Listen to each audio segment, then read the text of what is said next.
নমস্কার বন্ধুরা, তোমরা সবাই কেমন আছো? আর একটা নতুন ভিডিওতে তোমাদের সবাইকে স্বাগত।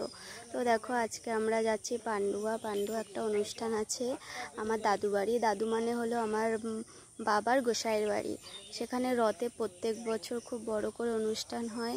তোমরা হয়তো অনেকেই জানো, আবার অনেকেই জানো না। তোমরা মোবাইলে সার্চ করে দেখতে পারো, প্রচুর বড় অনুষ্ঠান হয়। তো আমরা সেখানেই আজকে যাচ্ছি। তো প্রথমে আমরা স্টেশনে এসে টিকিটটা কেটে নিলাম, এবার প্ল্যাটফর্মের দিকে উঠবো।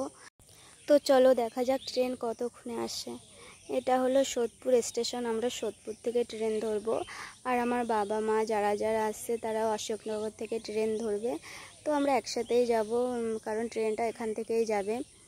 তারপরে দেখো, আমরা অনেকক্ষণ বসে আছি, একটার পর একটা ট্রেন আমাদের সামনে দিয়ে চলে যাচ্ছিল। কিন্তু আমরা যে ট্রেনটা যাব সেই ট্রেনটা অনেকক্ষণ পর এসেছিল, প্রায় আমরা 8 থেকে 1 ঘন্টার মতন বসেছিলাম। তারপরে দেখো ফাইনালি আমাদের ট্রেন চলে এসেছে। এবার আমরা ট্রেনে উঠে পড়বো। তো চলো ট্রেনে উঠে তারপরে আবার দেখা হচ্ছে।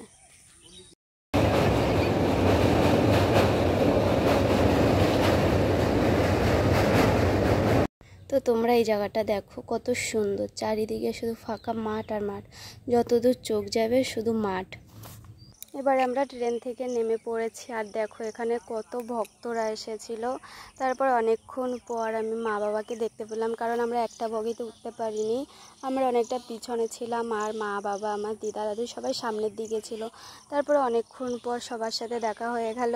তারপরে দেখো এখানে এসে সবাই ঝগড়া করছিল, কারণ আমার মা ট্রেন থেকে নামতে পারেনি, আমার মা আর একটা স্টেশনে চলে গেছিলো। এরপরে আমরা মন্দিরের দিকে যাচ্ছি। তো দেখো পিছনে ছিল আমার মা বাবা দাদু দিদা, তোমাদের দাদা ভাই। এরপর এখান থেকে আমরা কিছু ফল কিনে নিলাম, কারণ মন্দিরে যেহেতু যাচ্ছি কিছু ফল অবশ্যই নিতে হবে। তো কিছু ফল আমরা এখান থেকে কিনে নিয়ে টোটো স্ট্যান্ডের দিকে যাচ্ছি, দেখি এখান থেকে টোটো পাই কিনা।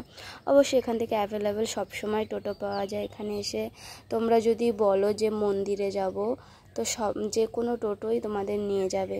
তো আমরা এখন মন্দিরের দিকে যাচ্ছি, আর এখানের লোকেশনটা দেখো কত সুন্দর। আর এই জায়গাটা না পুরো গ্রাম, তোমরা দেখতে থাকো এখানের লোকেশনটা কতটা সুন্দর।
তো আমরা মন্দিরের সামনে চলে এসেছি, এবার আমরা টোটো থেকে নেমে পড়লাম। এবার আমরা মন্দিরের ভিতরে যাব। আর দেখো মন্দিরের সামনে যে গেটটা করেছে কতটা সুন্দর, আর উপরে যে 3টে ছোট ছোট মন্দিরের মতন দেখতে পাচ্ছ চূড়া, ওখানে ছিল হরিচাঁদ ঠাকুর, গুরুচাঁদ ঠাকুর আর গোপালচাঁদ ঠাকুর। তো আমরা এখন ভিতরের দিকে যাব। ওই যে দেখো মন্দিরটাও খুব সুন্দর, এখনো কমপ্লিট হয়নি অবশ্য, উপরে চূড়াগুলো এখনো করা হয়নি, কিন্তু যেটুখানি করেছে অসাধারণ করেছে। আর দেখো চারিপাশটা